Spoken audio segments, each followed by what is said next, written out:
Hello दोस्तों, स्वागत है आप सभी का आपका अपने चैनल बेसिक नॉलेज में। तो कैसे हैं आप लोग? आशा करता हूँ सब मस्त है, स्वस्थ है और पढ़ाई बहुत ही जबरदस्त तरह से कर रहे हैं। दोस्तों आज हम लोग इसमें देखने वाले कुछ हिंदी के महत्वपूर्ण सवाल जो आप लोग एग्जाम में पूछे जा सकने की प्रबल संभावना है। देख लीजिए, कल आप लोग एग्जाम है हिंदी का, उसमें ये सवाल बहुत काम करेगा। तो एक एक को देख लीजिए और एक बार कम से कम देख लोगे ना तो ऑप्शन वहाँ रहेगा तो उसको हिट कर पाओगे। तो देख लेना, वीडियो ज़्यादा लंबा नहीं होने वाला, 8-10 मिनट का वीडियो है और सभी को शेयर कर देना। दोस्तों मैं आप लोग बता दूं साइंस का, जी हाँ दोस्तों, साइंस का मैंने आप लोग का महातांडव का वीडियो अपलोड कर दिया। अगर अभी तक नहीं देखे हो जाके देख लो, आप लोगों को वीडियो सेक्शन में मिल जाएगा। और मैथ का भी दोस्तों आज रात तक अपलोड कर दूंगा, अगले 1-2 घंटा में, उसको जरूर देख लेना। एक वीडियो से आप अगर पढ़ कर जाओगे ना, समझ लोगे तो 40 में 40 आप फोड़ सकते हो, समझ रहे हो?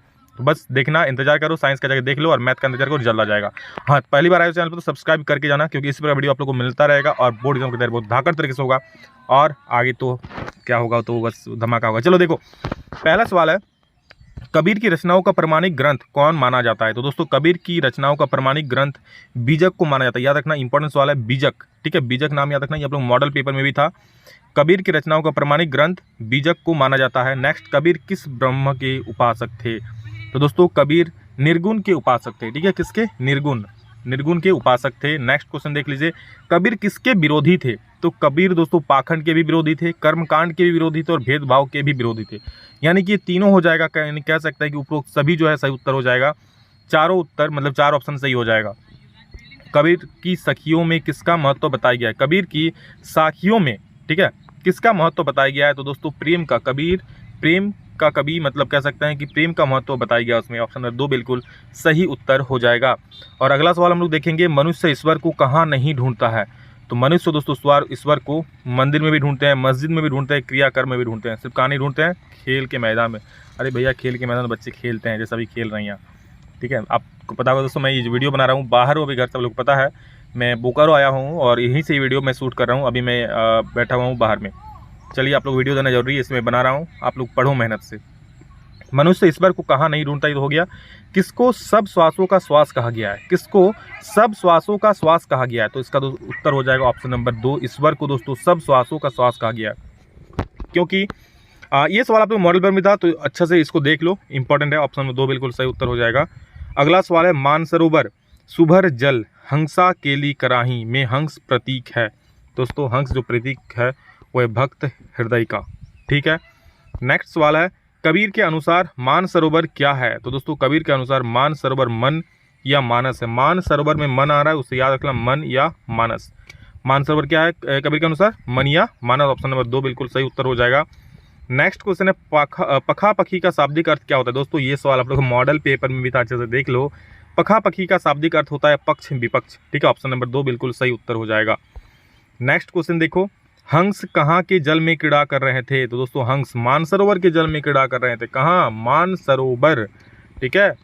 हंस क्या चुग रहे थे? तो दोस्तों हंस मोती चुग रहे थे। क्या? मोती चुग रहे थे ना हंस। आगे देखो, कौन मानसरोवर छोड़कर कहीं और जाना नहीं चाहते थे? दोस्तों हंस ही है, हंस की बात हो रहा है। तो हंस जो है वो मानसरोवर छोड़कर कहीं और जाना नहीं चाह रहे थे। ऑप्शन नंबर 3 बिल्कुल सही उत्तर हो जाएगा। दोस्तों जो बैकग्राउंड थोड़ा बहुत नॉइज़ आ रहा है उसको मैनेज कर लीजिए, क्योंकि मैं आपको पहले ही बताऊँ अभी बाहर में हूँ और अभी बैठा हुआ हूँ यहाँ पर गाड़ी में, तो वहीं से मैं बना रहा हूँ। प्रेमी किसका प्रतीक है? तो दोस्तों प्रेमी यहाँ पर प्रभु भक्त का प्रतीक है। प्रेमी किसका प्रतीक है? प्रभु भक्त का प्रतीक है। नेक्स्ट क्वेश्चन देखो, प्रभु भक्त को कौन आसानी से नहीं मिलता? प्रभु भक्त को दोस्तों सच्चा प्रभु भक्त बिल्कुल आसानी से नहीं मिलता, ठीक है। प्रभु भक्त को कौन आसानी से नहीं मिलता? तो सच्चा प्रभु भक्त नहीं मिलता आसानी से। विष किसका प्रतीक है? तो दोस्तों विष जो है ये पाप का, वासना का, दुर्भावना का, ठीक है। विष सभी का प्रतीक है, पाप का भी, वासना का भी, दुर्भावना का भी। तो इस सभी बिल्कुल सही उत्तर हो जाएगा, ठीक है। आप लोगों को पीछे बैकग्राउंड सुनाई मिल रहा है कि कुछ बच्चे क्रिकेट खेल रहे हैं, चलो कोई नहीं, आप लोग भी खेलेगा, लेकिन अभी एग्जाम अच्छे से दे लो उसके बाद। भक्ति, मुक्ति, पुण्य, सद्भावना आदि का प्रतीक क्या है? तो दोस्तों भक्ति, मुक्ति, पुण्य, सद्भावना, ये सभी का प्रतीक अमृत है। भक्ति, मुक्ति, पुण्य, सद्भावना आदि का जो प्रतीक है वो अमृत है। ऑप्शन नंबर 2 बिल्कुल सही उत्तर हो जाएगा। नेक्स्ट, भक्तों की सत्संगति से विष क्या बन जाता है? तो दोस्तों भक्तों की सत्संगति से विष जो है वो अमृत बन जाता है, यानी कि ऑप्शन नंबर 1 बिल्कुल सही उत्तर हो जाएगा। समझ गए? अगला सवाल है कि सांवले सपनों की याद, ध्यान से देखो क्या बोल रहा है, सांवले सपनों की याद पाठ के लेखक कौन है? तो सांवले सपनों की याद पाठ के लेखक दोस्तों है जाबिर हुसैन। याद रखना, सांवले सपनों की याद जो पाठ है, आपको पाठ और लेखक का नाम याद रखना ही पड़ेगा। तो ज़्यादा तो पाठ है ही नहीं आप लोगों का, फर्स्ट टर्म में काफ़ी कमी है क्योंकि आधा माइनस ही हो चुका है, आधा पाठ आधा सिलेबस से आ रहा है, तो आधा को कम से कम जो लेखक है और उसके मतलब जो पाठ और लेखक का नाम जरूर याद कर लेना। तो सांवले सपनों की याद किसने लिखा था? ये जाबिर हुसैन जी ने लिखा था। सांवले सपनों की याद पाठ में किनका वर्णन हुआ है? तो दोस्तों सांवले सपनों की जो पाठ है उनमें सालिम अली के बारे में लिखा गया है, ठीक है, तो सालिम अली का वर्णन हुआ है। सांवले सपनों की याद, यहाँ पर याद है ना, चलो याद पाठ के आधार पर सालिम अली क्या थे? तो दोस्तों सांवले सपनों की याद में जो सालिम अली की चर्चा की गई उनके बारे में लिखा गया है, तो वो कौन थे? पक्षी विज्ञानी थे। सालिम अली कौन थे? पक्षी विज्ञानी, ओके, वर्ड साइंटिस्ट। आगे देखो, आबसार क्या होता है? तो दोस्तों आबसार अर्थ होता है झरना, तो आबसार मतलब झरना होता है, ठीक है। नेक्स्ट क्वेश्चन देखो, कृष्ण की बांसुरी के जादू से कभी कौन खाली नहीं होता? तो कृष्ण की बांसुरी के जादू से दोस्तों आप लोग का वृंदावन कभी भी खाली नहीं होता, यानी कि ऑप्शन नंबर 4 बिल्कुल सटीक जवाब हो जाएगा, वृंदावन, ठीक है। नेक्स्ट क्वेश्चन है, सालिम अली की मौत का कारण कौन सी बीमारी थी? तो सालिम अली की मौत का कारण दोस्तों कैंसर बीमारी थी, ओके, क्या हो जाएगा? कैंसर। सालिम अली की मौत का कारण कैंसर बीमारी थी। अगला सवाल देखो, सालिम अली की काया कैसी थी? तो दोस्तों सालिम अली की काया जो थी वो कमज़ोर थी। कैसी थी? सालिम अली की काया कमज़ोर थी। सालिम अली उम्र लगभग कितने वर्ष की थी? मतलब सालिम अली की उम्र लगभग कितने वर्षों की थी? तो दोस्तों ये था 100 वर्ष, समझ रहे हो, 100 वर्ष का था उम्र सालिम अली का। सालिम अली की पत्नी का नाम क्या था? सालिम अली की पत्नी का नाम दोस्तों तहमीना था। क्या था? तहमीना, ओके। सालिम अली की पत्नी का नाम तहमीना था। नेक्स्ट क्वेश्चन, सांवले सपने की याद, सांवले सपनों की याद में वर्ड वाचर किसे कहा गया है? तो दोस्तों वर्ड वाचर वर्ड का मतलब पक्षी होता है, ठीक है, तो ये सालिम अली ही है। सालिम अली जो है वो पक्षी विज्ञानी थे और उन्हीं को वर्ड वाचर कहा गया है, याद रखिएगा। नेक्स्ट है, जटिल प्राणी किसे कहा गया है? तो जटिल प्राणी जो है वो मनुष्य को कहा गया, और सच ही है दोस्तों, मनुष्य से जटिल प्राणी इस दुनिया में कौन हो सकता है? मनुष्य सबसे जटिल प्राणी है, न पशु न पक्षी न जानवर, मनुष्य सबसे बड़ा मानवर, समझ रहे हो।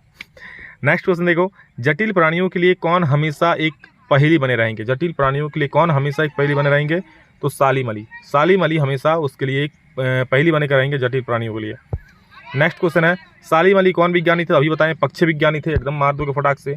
सालिम अली पक्षियों को खोजने के लिए क्या चीज़ अपने पास रखते थे? वो पक्षी के बारे में खोज करते थे, और खोजने के लिए क्या चीज़ अपने पास रखते थे? तो दूरबीन। देखो पक्षी उड़ते हैं, सामने से देख नहीं सकते, चाकू तो रखेगा नहीं, किताब बंदूक का क्या करेगा, गोली मारेगा क्या? वो पक्षी विज्ञानी थे, तो दूरबीन रखते थे पक्षियों को देखने के लिए। दूर पक्षी बैठी हुई है, देखिए जैसे कोयल कूक रही है। सालिम अली केरल की किस वैली को रेगिस्तानी हवा से बचाना चाहते थे? दोस्तों सालिम अली केरल की साइलेंट वैली को, ठीक है, किसको? साइलेंट वैली को रेगिस्तानी हवा से बचाना चाहते थे। नेक्स्ट क्वेश्चन हम लोग का, सालिम अली किस प्रधानमंत्री से मिले थे? दोस्तों सालिम अली चौधरी चरण सिंह से मिले थे। किससे? जी हाँ दोस्तों, चौधरी चरण सिंह से मिले थे सालिम अली जी। अगला सवाल है, दो बैलों की कथा के लेखक का क्या नाम है? तो दोस्तों दो बैलों की जो कथा है उनके लेखक का नाम प्रेमचंद। आपको पता है कि दो बैलों की कथा फेमस कहानी है, शायद ही ऐसा कोई दुनिया में इंसान होगा जो पढ़ा लिखा होगा, मतलब पढ़ा लिखा है कुछ भी 10th क्लास तक, उसको दो बैलों की कथा नहीं पढ़ा है। हर कोई पढ़ा है, हर किसी के जहन में होगा, ठीक है, तो प्रेमचंद इसका सही उत्तर हो जाएगा। अच्छा आपका नाम बताना, दो बैलों की कथा में जो दो बैल थे उसका नाम क्या था? आप कमेंट में बोलना। दो बैलों की कथा किस प्रकार का पाठ है? तो दोस्तों ये एक कहानी है, ठीक है। नेक्स्ट देखो क्या है, दो बैलों की कथा के आधार पर सबसे अधिक बुद्धिहीन पशु कौन है? तो दोस्तों सबसे अधिक बुद्धिहीन पशु गधा है। उसके अनुसार, पाठ के अनुसार गधे के गुण क्या है? सीधापन, गधा बहुत सीधा होता है। गधे के किन गुणों ने उसे ऋषि मुनियों की पद्धति दे दी है? तो गधे के किन गुणों ने उसे ऋषि मुनियों की पद्धति दे दी है? सहन शक्ति ने, गधा काफ़ी सहनशील होता है। पाठ के आधार पर दो बैल हैं, उनके नाम क्या है? चलो क्वेश्चन आ ही गया, हीरा और मोती। जी हाँ मेरे दोस्त। और अगला सवाल देखो, हीरा और मोती के स्वामी का नाम क्या था? तो ही उसके स्वामी का नाम झूरी था, ठीक है। झूरी का दो बैल था, हीरा और मोती। गया झूरी का क्या लगता था? गया झूरी का क्या लगता था? साला लगता था, जो उन्होंने अपने दोनों बैलों को उसको दे दिया, फिर वो मनमानी तरीके से काम कराने लगा था। दोनों बैल अपनी नए स्थान गया के घर पर किस समय पहुंचे? तो दोस्तों वो गया के घर संध्या में पहुंचे थे, ठीक है। प्रश्न देखिए, दोनों बैलों के प्रति किसका प्रेम उमड़ गया? दोनों बैलों के प्रति छोटी बच्ची जो गया की बेटी थी उसका प्रेम उमड़ गया। गया के घर में झूरी के बैलों को रोटी किसने दी थी? ठीक है, गया के घर में झूरी के बैलों को रोटी किसने दी थी? तो छोटी बच्ची ने दी थी। ऑप्शन नंबर 1 बिल्कुल सही उत्तर हो जाएगा। और हीरा मोती की मदद उनके गले में बंधी रस्सी खोलकर की। कौन की? तो ये दोस्तों उस छोटी लड़की ने ही की थी। पहली बार गया के घर से भागकर दोनों बैल कहाँ गए? पहली बार दोस्तों जो दोनों बैल थे वो गया के घर से भागकर वापस झूरी के घर पहुंच गए थे। किसके घर? झूरी के घर। हीरा मोती किस भाषा में एक दूसरे से बात करते थे? तो वो मुख भाषा में बात करते थे। वो लोग बोल नहीं सकते थे, लेकिन वो लोग फिर भी एक दूसरे से बात करते थे। और अंतिम सवाल है, दोनों बैलों की एक बार किस जानवर से भिड़ंत हुई? तो दोस्तों दोनों बैलों की भिड़ंत एक बार सांड से हो गई थी। फिर हीरा और मोती दोनों मार मार कर सांड को भगा दिया था। समझ गए? तो ये था दोस्तों कुछ इंपॉर्टेंट सवाल। इसके बाद मैथ का आएगा महातांडव, उसको जरूर देख लेना। और इंतजार करो, जितना वीडियो बना रहा हूँ उसको देख लो, एग्जाम बहुत बढ़िया जाएगा। बस मेहनत करो, जितना वीडियो बनाए उसको देखो और पढ़ते रहो। कल बिल्कुल तहलका मचाना है, फोड़ कराना है। चलिए, love you all, thank you, love you. मेरी सारी शुभकामनाएं आप सभी के साथ है। अभी के लिए इतना ही, फिर मिलेंगे नेक्स्ट वीडियो में जल्द ही। तब तक के लिए जय हिंद, वंदे मातरम।